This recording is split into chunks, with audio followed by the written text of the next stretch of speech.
أعوذ بالله من الشيطان الرجيم بسم الله الرحمن الرحيم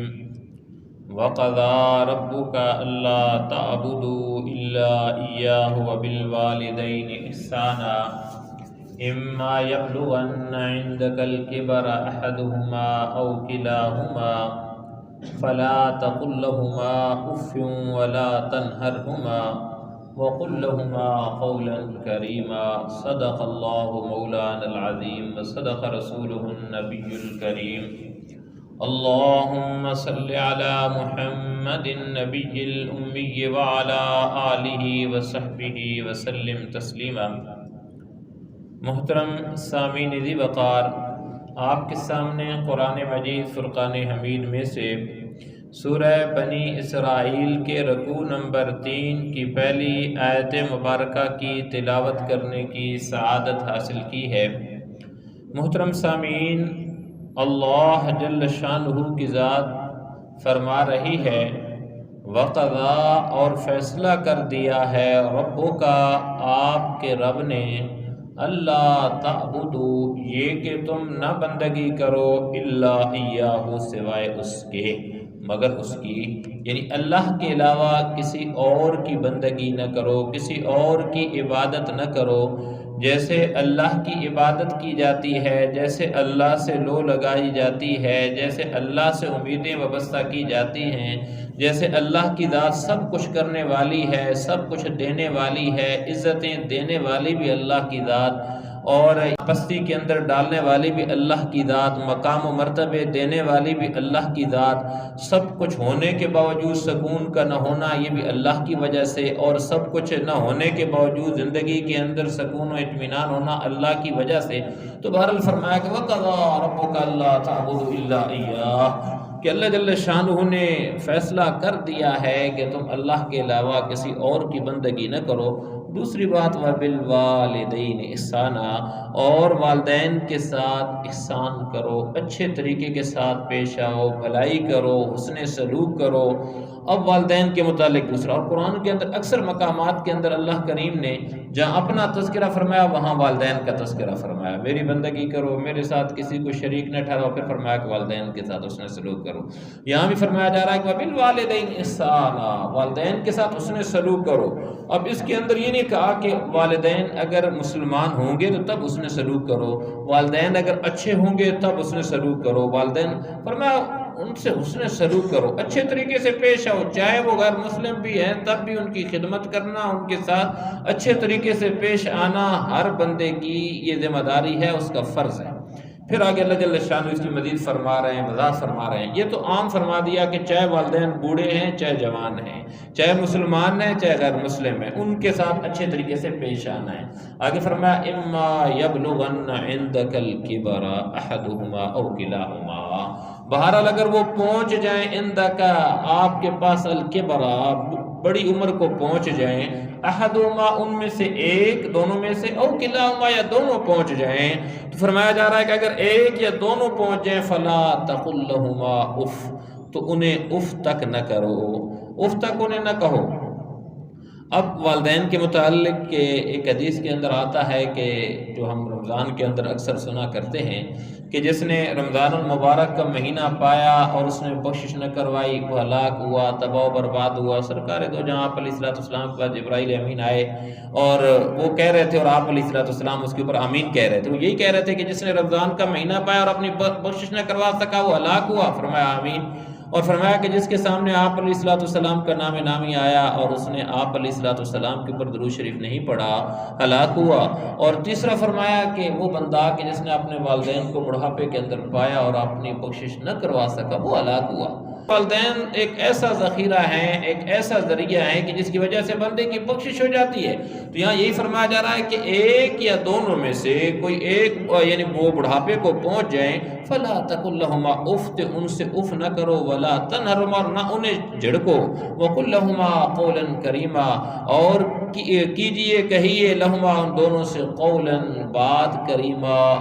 کریم انداز کے اندر، نفیس انداز کے اندر، اچھے انداز کے اندر، بھلے انداز کے اندر۔ اب بڑھاپے کے اندر ہوتا یہ ہے پیچھے گزر چکا ہے سورۃ النحل کے اندر کہ ارذل العمر آ جاتی ہے، انتہائی عاجزی کی عمر، اور اس کے اندر بندے کا بعض اوقات دماغ جگہ پہ نہیں رہتا، یادداشت نہیں رہتی، بار بار وہ سوال کرتا ہے۔ جیسے کہ مثالیں مشہور ہیں کہ کسی سے ہم دیکھتے بھی رہتے ہیں کہ ہاں جی چھوٹا جب بچہ ہوتا ہے والدین سے وہ جو ہے نا سوال پوچھتا ہے، بار بار ایک سوال پوچھتا ہے، وہ بڑے مزے سے بتاتے ہیں ہاں بیٹا یہ ہے، ہاں بیٹا یہ ہے۔ اور بڑھاپے کے اندر والدین سے اگر ایک سوال کیا جائے، والدین اگر کریں بچے سے سوال، ایک دفعہ کیا اچھا بتا دیا یہ ہے، دوسری مرہ کیا یہ ہے، تیسری مرہ کیا تو پتہ نہیں چلتا آپ کو آپ کیا کر رہے ہیں، کہ آپ کو سمجھ نہیں آتی ہے، ایک دفعہ جواب دے چکا ہوں، 2 دفعہ جواب دے چکا ہوں، پھر وہی سوال کر رہے ہیں۔ اب اس کے متعلق فرمایا جا رہا ہے کہ ایسا نہ کرو، فلا تقل لهما اف، اف بھی نہ کرو۔ اف تب بندہ کرتا ہے کہ جب تکلیف ہوتی ہے، اگر بندے کو تکلیف ہو رہی ہے ان کے سامنے اف کرے گا پھر والدین کو تکلیف ہوگی، تو لہذا اللہ نے فرمایا، سیدنا علی رضی اللہ عنہ فرماتے ہیں کہ اگر اس سے بھی کم تر کوئی لفظ ہوتا تو اللہ جل شانہ کی ذات وہ لے کر آتی قرآن کے اندر کہ والدین کے سامنے یہ بھی نہ کرو۔ ولا تنہرهما، اور انہیں جھڑکو مت، جھڑکنا تو دور کی بات، لیکن آج بھی ایسے لوگ موجود ہیں کہ جو والدین کو جھڑکنا دور کی بات ہے مارتے بھی ہیں۔ ایسے کئی لوگ مسائل پوچھنے آتے ہیں، کہتے ہیں جی میرے بیٹے نے میرے ساتھ ایسا کیا، اس کے لیے دعا کیجیے۔ پھر بھی وہ یہ نہیں کہتے کہ میرے بیٹے کو یہ ہو جائے وہ ہو جائے، کہتے ہیں قاری صاحب یا مولوی صاحب دعا کیجیے، میرا بیٹا مجھے بہت مارتا ہے، میرے ساتھ جو ہے بڑا ایسا رویہ اختیار کرتا ہے، اس لیے یہ دین سے دوری ہے۔ اگر دین ہوگا، اللہ کا یعنی معرفت ہوگی، تو بندہ یقیناً پہچانے گا کہ میرے رب کے جو رضا ہے میرے والد کی رضا کے اندر ہے، میرا والد ناراض ہو گیا رب میرا ناراض ہو جائے گا، تو اس لیے وہ اس چیز کا خیال کرے گا، میری جنت میری ماں کے قدموں کے نیچے ہے۔ لیکن وہ تب کہ جب اسے پتہ ہوگا، تو لہذا جن چیزوں کا ہم پتہ ہے اس کا تو اس کا بھی پتہ ہونا چاہیے، اس کا خیال کرنا چاہیے۔ فرمایا کہ ولا تنہرہما، ان دونوں کو جھڑکو مت، مارنا تو دور کی بات ہے، جھڑکنا بھی نہیں ہے، ان کے سامنے اف بھی نہیں کہنی ہے۔ وَقُلْ لَهُمَا قَوْلًا كَرِيمًا، اور جب بھی ان سے بات کرو اچھے انداز کے اندر بات کرو۔ اب بعض اوقات ہوتا ہے کہ جیسے میں نے بھی کہا کہ 3 دفعہ سوال کر لیا، 4 دفعہ کر لیا، کئی دفعہ ہوتا ہے والدین کو اولاد کی فکر ہوتی ہے، کہیں ایسا نہ بیٹا ادھر نہیں جانا، اچھا یہ نہیں کرنا، اس بندے کے بابا آپ نے بتا دیا، بار بار آپ مجھے بتا رہے ہیں، کیا مجھے آپ نے بچہ سمجھا ہوا ہے؟ تو اب یہ باتیں کرنا یہ کریم بات نہیں ہے، قولن کریمہ نہیں ہے۔ قولن کریمہ یہ اچھا جی، اچھا والد صاحب، اچھا ابو جی، اچھا جی امی جی، ٹھیک ہے، ایسے جیسے آپ کہہ رہے ہیں بالکل ٹھیک کہہ رہے ہیں، 20 دفعہ کہیں کہ اسی کے اوپر اجر ہے، اور اسی کا قرآن کہہ رہا ہے، اس کے متعلق کہہ رہا ہے۔ تو بہر آگے فرمایا جا رہا ہے کہ وَخْفِضْ لَهُمَا جَنَاحَ الذُّلِّ، اور ان کے ساتھ محبت کا برتاؤ کرتے ہوئے ان کے سامنے اپنے آپ کو انکساری سے جھکاؤ۔ وقفت جھکا لو، لہما ان دونوں کے لیے، جناح الذل، اپنے پروں کو یا اپنے آپ کو جھکا لو، الذل عاجزی کے ساتھ، من الرحمہ اور بھلائی کے ساتھ، انکساری کے ساتھ، ان کے سامنے جھک جاؤ۔ ایسا نہیں ہے کہ ان کے سامنے اکڑ دکھاؤ، کیونکہ کسی کو اللہ نے مال زیادہ دے دیا ہے اور کسی جگہ کے اوپر پہنچ گیا تو اس سے منع فرمایا جا رہا ہے کہ والدین کے سامنے چاہے بچہ جہاں بھی پہنچ جائے، جس مقام و مرتبے میں پہنچ جائے، وہ پہنچا ہے تو کن کی وجہ سے پہنچا؟ ان والدین کی وجہ سے پہنچا ہے، جن کی وجہ سے دنیا کے اندر بھلے انہوں نے تربیت نہ کی۔ کئی لوگ کہتے ہیں جی میرے والدین نے میرے لیے کیا کیا، میرے لیے نہ تو مکان بنایا، نہ تو مجھے پڑھایا، میں نے خود کیا ہے سارا کچھ، میں خود کہاں کیا، تو دنیا کے اندر بھی خود آ گیا، دنیا کے اندر لانے کا تو وہی سبب بنے، ان کی دعائیں تیرے لیے بہت بڑا جو ہے وہ ذریعہ ہیں۔ تو لہذا کبھی بھی یہ نہ سوچنا کہ میرے والدین نے میرے لیے کیا کیا، والدین ہی نے سب کچھ کیا، وہی سبب بنے، اس کی وجہ سے اللہ کی ذات نواز رہی، اور پھر ان کی دعائیں، وہ چرپائی پہ پڑے ہوں، ہمارے لیے کچھ بھی نہ کیا انہوں نے، لیکن ان کی دعائیں جو ہے، ان کے جو اعمال خیر ہیں، اعمال خیر کا کتنا اجر ہے۔ جیسا کہ واقعہ ہم دیکھتے ہیں کہ واقعہ خضر علیہ السلام والا اور موسیٰ علیہ السلام والا، اب وہ دیوار جب گری پڑی تھی تو وہاں جا کے جب موسیٰ علیہ السلام نے انہوں نے کہا کہ جی کھانا دے دیں، تو انہوں نے کھانا نہیں دیا، لیکن حضرت خضر علیہ السلام اس دیوار کو تعمیر کرنے لگے، تو موسیٰ علیہ السلام نے کہا کہ خضر ہم بھوکے تھے، ان سے کھانا مانگا، ان نے کھانا نہیں دیا، آپ ان کی دیوار، بعد میں جب پوچھا حکمتیں بتائیں، انہوں نے حکمت یہ بتائی کہ یہ کیونکہ ایک ایماندار شخص تھا اور اس کا ترکہ ادھر پڑا تھا، اس کی اولاد ابھی چھوٹی ہے، اور اگر یہ ابھی چھوڑ دی جاتی، دیوار تعمیر نہ کی جاتی، یہاں سے خزانہ باہر نکل آتا، لوگ لے جاتے، اس کا مال ضائع ہو جاتا، تو وہ اللہ کتنا کرم کرتے ہیں، وہ دنیا سے چلے گئے، خزانہ پڑا تھا لیکن اس کی اللہ حفاظت فرما رہے ہیں، یعنی والدین کی دعائیں یا وہ کتنا اس کا اثر ہوتا ہے۔ تو بارہ فرمایا جا رہا ہے کہ وَخْفِضْ لَهُمَا جَنَاحَ الذُّلِّ مِنَ الرَّحْمَةِ وَقُلْ رَبِّ ارْحَمْهُمَا كَمَا رَبَّيَانِي صَغِيرًا، اور یہ دعا کیجئے یا رب جس طرح انہوں نے میرے بچپن میں مجھے پالا ہے آپ بھی ان کے ساتھ رحمت کا معاملہ کیجئے۔ اے میرے پروردگار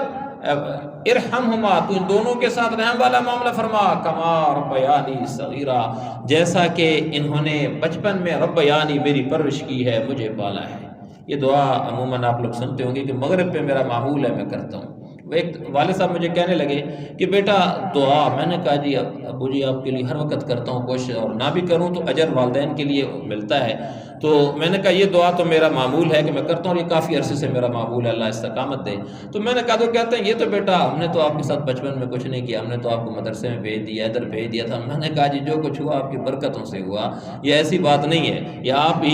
آپ نے مانا چاہا تو تب اللہ نے مجھے اپنے دین کے لیے قبول کیا۔ تو بہرحال بات یہ ہے کہ کوئی بندہ بھی والدین کو یہ احساس ہے کہ ہم نے کیا کیا بچے کے لیے، لیکن ہمیں احساس ہونا چاہیے کہ سب کچھ انہوں نے کیا، انہی کے صدقے ہم یہاں پہنچے۔ جہاں کوئی بندہ بھی جدھر بھی پہنچا، جو کچھ اسے ملا ان کی دعاؤں کے صدقے ملا ہے، ان کی۔ اور وہ بچپن یا وہ جب بندہ جسے انسان سب سے زیادہ کمزور ہے دنیا کے اندر آتا ہے، نہ چل سکتا ہے، نہ کھا سکتا ہے، نہ پی سکتا ہے، سب کچھ محتاج ہوتا ہے اور کافی عرصہ محتاج رہتا ہے۔ تو اس کے لیے اب یہی والدین ہوتے ہیں کہ اپنا دن رات ایک کرتے ہیں، اس کو کیسے پالتے ہیں، کیسے دنیا کے اندر جب نہیں آیا تو اس کی ماں نے کیسے اسے سنبھالا، جب دنیا کے اندر آ گیا پھر کتنا عرصہ اس نے خدمت کی۔ تو بہرحال آگے اللہ پھر فرما رہے ہیں ربکم اعلم بما فی نفوسکم، تمہارا پروردگار عالم خوب جانتا ہے بما فی نفوسکم، جو تمہارے جیوں کے اندر ہے، جو تمہارے دلوں کے اندر اللہ جانتا ہے۔ اب ایک بندے نے ظاہری طور پہ تو آگے جھڑکا نہیں، اس نے یہ تو نہیں کہا، لیکن والدین جب بار بار سوال کرتے ہیں یا کوئی ایسا بڑھاپے کے اندر وہ ایسے کام کرتے ہیں یا کوئی بات کر دیتے ہیں، دل کے اندر بات پیدا ہوگی تو اللہ اس کے متعلق کہہ رہے ہیں کہ اللہ جانتا ہے بما فی نفوسکم، جو تمہارے دلوں کے اندر بات آ رہی ہے اس کے متعلق یہ دل کے اندر بھی نہ لاؤ، اور اگر آ گئی تو ان تکونوا صالحین فانہ کان للاوابین غفورا، فرمایا کہ اگر تم نیک بن جاؤ تو وہ ان لوگوں کی خطائیں بہت معاف کرتا ہے جو کثرت سے اس کی طرف رجوع کرتے ہیں۔ اوابین کثرت سے رجوع کرنے والے، ان تکونوا صالحین، اگر تم اس کے اوپر نادم ہو جاؤ اور نیک کام کرنا شروع ہو جاؤ، فانہ کان للاوابین، جو اس کی طرف رجوع کرنے والے غفورا، وہ معاف کرنے والا ہے۔ تو اگر والدین کی باتوں کی وجہ سے کہیں دل کے اندر گھٹن پیدا ہوتی ہے، دل کے اندر بری لگتی ہے کہ میرے ابو کو سمجھ نہیں آتی، بار بار مجھے ایسا کیوں کہتے ہیں، میرے متعلق یہ بات کیوں کرتے ہیں، اس کا اللہ فرما رہا ہے کہ اگر ایسی بات آ گئی تمہارے دلوں کے اندر، اب نیک بن جاؤ، چھوڑ دو اس بات کو، اس پہ استغفار کر لو، اس پہ ان سے معافی مانگ لو، ان کے ساتھ اچھا رویہ اختیار کرو، دنیا سے جا چکے ہیں ان کے لیے کار خیر کرو۔ پھر فرمایا کہ فَإِنَّهُ كَانَ لِلْأَوَّابِينَ غَفُورًا، جو اللہ کی طرف رجوع کرنے والے اللہ انہیں معاف کرنے والا، اللہ کی ذات معاف فرما دے گی۔ پھر آگے فرمایا اب آتِ ذِی الْقُرْبَىٰ، اب والدین، پھر والدین کے ساتھ دوسرے رشتہ داروں کی بات چل رہی ہے، اور رشتہ داروں کا حق دو، حقہ۔ اب اس کے بعد جو قریبی رشتہ دار ہیں والدین کے بعد، چچا ہے، ماموں ہے، پھوپھیاں ہیں، خالائیں ہیں، ان سب کا احترام کرنا، دادا دادی، نانا نانی، ان کا خیال کرنا، یہ سارے اس کے اندر آئے۔ فرمایا ان کا حق ان کو دو۔ اب رشتہ داروں کو ان کا حق دینا، بعض اوقات ہم یہ کہہ رہے ہیں انہوں نے میرے ساتھ ایسا کیا تو میں کروں گا، انہوں نے یہ نہیں کیا مجھے کیا لگتا ہے کہ میں ان کے ساتھ ایسا کروں، میں بیمار ہوا تھا وہ میرے پاس آئے تھے، یا مجھے کل تکلیف تھی انہوں نے میرے ساتھ تعاون کیا تھا، آج میں ان کے ساتھ تعاون کروں۔ اگر یہ کریں گے تو یہ دنیا کے اندر آپس میں ادلا بدلا ہو جائے گا، لیکن اجر اس کے اوپر ہے کہ جو ان کا حق ہے، جو میرے اوپر لازم ہے، میں وہ ادا کروں، اور وہ لازم ہے تو اس کا ادا کرنا۔ اللہ فرما رہے ہیں وہ دو، وآتی، وہ دو ادا کرو۔ کس چیز کو فرمایا کہ وآتِ ذی القربى حقہ، جو قریبی رشتہ دار ہیں ان کو ان کا حق دو، اور پھر فرمایا والمسکین، اور جو مسکین ہیں، وابن السبیل، اور جو مسافر ہیں ان کا حق بھی ان کو دو، ولا تبذر تبذیرا، اور اپنے مال کو بےہودہ کاموں میں خرچ نہ کرو، نہ اڑاؤ۔ تبذر تبذیرا یعنی مال کو بے جا خرچ نہ کرو۔ اب ہوتا یہ ہے کہ اللہ کے راستے کے اندر دیتے وقت ہم سوچتے ہیں کہ یہ زکوٰۃ اتنی دینی ہے، اتنی چلی جائے گی، مال اتنا کم ہو جائے گا۔ بہت سارے کام ایسے ہوتے ہیں گھر کے اندر چیز ضرورت ہی نہیں ہے، کسی نے گھر والوں نے، بچے نے ڈیمانڈ کر دی، گھر والی نے ڈیمانڈ کر دی، وہ گھر لا کے رکھ دی، پورا سال استعمال نہیں ہوتی، پوری زندگی استعمال نہیں ہوتی، اب یہ اسراف کے اندر آ جائے گی۔ ایسے ہی اور کہیں ڈھول ڈمکا چل رہا ہے، باقی چیزیں اس کے اندر ہم لوٹاتے ہیں پیسے، لیکن جب دین کے کام کے لیے بات آتی ہے ہمارے دل کے اندر گھٹن پیدا ہو جاتی ہے۔ تو فرمایا کہ یہ جو تبذر تبذیرا، یعنی فضول خرچ کرنا. یا جیسے کھانے ہوتے ہیں، مختلف چیزیں ہوتی ہیں، شادی بیاہ، اس کے اندر ہم کیا کرتے ہیں، بڑے کھانے کا اہتمام کر لیا، لیکن ہوا یوں کہ کھانا بچ گیا اور اس کو ڈال دیا آگے. یہاں بھی اگر ہم بے اکرامی کرتے ہیں تو ایک دفعہ ایک ٹکڑا پڑا تھا، نبی پاک صلی اللہ علیہ وسلم آئے اور امی عائشہ صدیقہ رضی اللہ تعالیٰ عنہ فرمایا کہ عائشہ قدر والی چیز کی قدر کیا کرتے ہیں، یعنی اس کی ناشکری نہیں کرتے ہیں، بے اکرامی نہیں کرتے ہیں. اور اگر آج ہم نالیوں کے اندر ڈال دیں اس سالن کو، اس ٹکڑے کو. بچپن میں جب مدرسے میں پڑھتا تھا تو ایک بزرگ تھے، انہیں اللہ نے بڑا مال سے نوازا ہوا تھا، تو میں بھی کسی کالج کے اندر جاتا تھا تو میں پیدل جایا کرتا تھا، ان کا بیٹا کوئی نہ کوئی گاڑی لے کے، رکشہ لے کے اس کا جایا کرتا تھا، تو میں دیکھا کرتا تھا. لیکن بعد میں جب بات ہوئی، ایک مسجد میں ہم بیٹھے تھے تو کہتے ہیں کہ جی قاری صاحب، اللہ نے جو مجھے نوازا ہے، یا ان کے گھر پہ دعوت تھی وہاں ہم گئے، انہوں نے کہا کہ اس وجہ سے اللہ نے نوازا ہے کہ آج تک ہم نے کبھی بھی سالن نالی کے اندر نہیں ڈالا یا باہر پھینکا نہیں ہے، اور روٹی کے ٹکڑے ہمارے گھر کے اندر کبھی بھی نہیں بنے. تو میں اس وقت تو ایک چھوٹا بچہ تھا، ایک بات ویسے ہی. بعد میں زندگی کے اندر اس کا تجربہ بھی کیا اور دیکھا تو پتہ چلا کہ واقعتاً اس کی بڑی برکات ہیں. تو لہذا اس چیز کو، جو بھی جتنی ضرورت کی چیز استعمال جو نہیں ہے، وہ کوشش کرے دوسروں تک کسی چیز تک پہنچ جائے، وہ ضائع نہ ہو. اگر ضائع ہوگی تو قیامت والے دن ثم لتسألن یومئذ عن النعیم، پھر البتہ تم سے ہر نعمت کے متعلق سوال کیا جائے گا. اللہ سوال کریں گے کہ یہ روٹیاں تو نے جو ایسے پھینک دی تھی، سالن جو تو نے پھینک دیا تھا، میرے رزق کی جو تو نے بے قدری کی تھی. تو اللہ کہتے ہیں لئن شکرتم لازیدنکم، شکر کرتے رہو گے تو بڑھاتا رہوں گا، ولئن کفرتم، اگر ناشکری کرو گے تو ان عذابی لشدید، تو میری پکڑ بڑی سخت ہے. تو بہرحال بات اس پہ چل رہی تھی ولا تبذر تبذیرا، کہ بے جا خرچ نہ کریں، فضول خرچی نہ کریں. اور پھر جو خرچ کرتا ہے بے جا، اس کے متعلق فرمایا جا رہا ہے کہ ان المبذرین، یقین جانو کہ جو لوگ بیہودہ کاموں میں مال اڑاتے ہیں، اخوان الشیاطین، وہ شیطان کے بھائی ہیں. فضول جگہوں پہ جہاں خرچ کرنے کی نہیں ہے وہاں پہ اپنا مال لٹا دیتے ہیں، ویسے ہی کہ اپنی ٹھاٹ باٹ بنانے کے لیے فضول چیزوں کے اندر جو ان کی ضرورت کی نہیں ہے اس کے اندر خرچ کر دیتے ہیں اس کے متعلق. اور پھر فرمایا جا رہا ہے کہ وَكَانَ الشَّيْطَانُ لِرَبِّهِ كَفُورًا، وہ شیطان کے بھائی ہیں. اب جو شیطان کا بھائی بن جاتا ہے اس کے متعلق فرمایا جا رہا ہے کہ شیطان اپنے پروردگار کا کفورا، بڑا ناشکرا ہے. اس نے ناشکری کی کہ اللہ نے اسے عبادت کی توفیق دی ہوئی تھی، کائنات کا کوئی چپا کوئی کونا ایسا نہیں کہ جس کے اوپر اس نے اللہ کی بندگی نہ کی ہو. لیکن جب تکبر آ گیا، ناشکری آ گئی، تو اللہ کریم نے اسے راندہ درگاہ کر دیا. پھر یہ نہیں دیکھا کہ کون تھا، کیا تھا، اس نے کتنی بندگی کی ہے. تو لہذا فرمایا جا رہا ہے کہ وہ بن گیا ایسا، تو تم بھی جتنے متقی ہو، یہ تمہارے پاس سے جو مال ہے سب کچھ لے لیا جائے گا، راندہ درگاہ ہو جاؤ گے. تو لہذا اس وجہ سے شیطان کے بھائی نہ بنو، اس سے بچو، یہ شیطان کے بھائیوں والا کام ہے. اور پھر فرمایا وَإِمَّا تُعْرِضَنَّ عَنْهُ ابْتِغَاءَ رَحْمَةٍ مِّن رَّبِّكَ تَرْجُوهَا، اور اگر کبھی تمہیں ان رشتہ داروں، مسکینوں اور مسافروں سے منہ نہ پھیرنا، فرمایا جا رہا ہے کہ کبھی بھی ان سے منہ نہ پھیرنا. ابتغاء رحمت من ربک ترجوها، کہ تمہیں اللہ کی متوقع رحمت کا انتظار ہو، یعنی اللہ کی رحمت جب تم چاہ رہے ہو اور تمہیں پتہ ہو تمہارے پاس مال و دولت کی فراوانی ہو، اور پھر تم اس وجہ سے کہ یہ آئے تمہارے پاس اور مانگنے کے لیے، تو اس وقت اس وجہ سے کہ ابھی نہیں ہے، کل آئے گا نہیں آئے گا، تمہیں یہ اس چیز کا ڈر ہو دل کے اندر کہ پتہ نہیں یہ ملے گا یا نہیں ملے گا، ابھی ہمارے پاس ہے یا نہیں ہے، ان کو اللہ کی ذات نے یہ دیا ہوا ہے. تو اس کے متعلق فرمایا جا رہا ہے کہ ایسے خیالات نہ دل کے اندر لاؤ، بلکہ ان رشتہ داروں، مسکینوں اور مسافروں سے بالکل منہ نہ پھیرو، منہ نہ پھیرنا پڑے کہ تمہیں اللہ کی متوقع رحمت کا انتظار ہو. اور پھر فرمایا کہ فَقُلْ لَهُمْ قَوْلًا مَيْسُورًا، تو ایسے میں ان کے ساتھ نرمی سے بات کر لیا کرو. فَقُلْ لَهُمْ قَوْلًا، ان سے بات کرو، قول بات مَيْسُورًا، یعنی نرمی کے ساتھ، آسانی کے ساتھ ان سے بات کر لیا کرو. اب ایک بندہ ہے، اس کے پاس دینے کے لیے کچھ نہیں ہے، مانگنے کے لیے ایک بندہ آیا، پھر مانگتا ہے، پھر مانگتا ہے، گھر کے اندر آ گیا، بندہ سویا ہوا ہے، کسی کام کے اندر ہے، اس نے آ کے بیل دی ہے، کہیں بھی کسی بار بار اس نے پکڑا. اس کے متعلق فرمایا جا رہا ہے کہ اب جب تمہارے پاس نہیں ہے اور تمہیں امید تو ہے، اسے اگر نہیں دے سکتے ہو تو نہیں دو، لیکن کم از کم اسے جھڑکو مت، اس کے ساتھ ایسے انداز کے اندر پیش نہ ہو کہ اور جو ہے اس کی وجہ سے اللہ کے وہ ناشکری بنے. تو لہذا ان کے ساتھ اچھے طریقے سے پیش آؤ. پھر فرمایا وَلَا تَجْعَلْ يَدَكَ مَغْلُولَةً إِلَىٰ عُنُقِكَ، اور نہ تو ایسے کنجوس بنو کہ اپنے ہاتھ کو گردن سے باندھ کر رکھو. وَلَا تَجْعَلْ، نہ کرو اپنے یدک، اپنے ہاتھوں کو مغلولتاً باندھو، إِلَىٰ عُنُقِكَ، اپنی گردن کے ساتھ، یعنی جیسے کہ گردن کے ساتھ کوئی چیز بنی ہوئی نیچے آتی نہیں ہے. اب فرمایا جا رہا ہے کہ ایسے نہ بنو کہ اپنے ہاتھوں کو جو ہے اس کے اپنے جیب کے تک نہ لے کر آؤ. فرمایا وَلَا تَبْسُطْهَا كُلَّ الْبَسْطِ، اور نہ ایسے فضول خرچ کے ہاتھ کو بالکل ہی کھلا چھوڑ دو، ولا تبسطا، نہ ہی کھلا چھوڑو کل البسط، ہر وقت، یعنی ایسا نہیں ہے کہ اپنے ہاتھ کو بالکل چھوڑ دو اس کو کہ وہ چلتا رہے۔ فرمایا فتقعد ملوما محسورا، کہ جس کے نتیجے میں تمہیں قابل ملامت اور کلاش ہو کر بیٹھنا پڑے، فتقعد بیٹھنا پڑے، ملوما قابل ملامت، محسورا یعنی احصار کے اندر جو چیز آ جاتی ہے اس کے متعلق گھرے ہوئے۔ فرمایا کہ ایسا نہ ہو کہ پھر تم بیٹھ جاؤ۔ تو اب اس کے متعلق فرمایا جا رہا ہے کہ اللہ کے رستے کے اندر بھی مال خرچ کرو، ساری چیزیں، لیکن اتنا بھی زیادہ خرچ نہ کرو کہ سارا کچھ دے دو اور خود جو ہے وہ بیٹھ جاؤ، اتنا توکل بھی اچھا نہیں، اپنے لیے کچھ رکھو، اس کے بعد خرچ کرو اللہ کی رستے کے اندر یہ ساری چیزیں۔ اس کے متعلق فرمایا جا رہا ہے کہ وَلَا تَبْسُطْهَا كُلَّ الْبَسْطِ، ہر وقت نہیں کرو، بلکہ اس کے لیے خیال کرو، دیکھو اپنے بچوں کے لیے، اپنے عزیز و اقارب کے لیے، اپنے آپ کے لیے بھی کچھ نہ کچھ خیال کرو اللہ کی نعمت کا، تاکہ شکر محسوس ہو۔ پھر فرمایا جا رہا ہے کہ ان ربک یبسط الرزق لمن یشاء، کہ حقیقت یہ ہے کہ تمہارا رب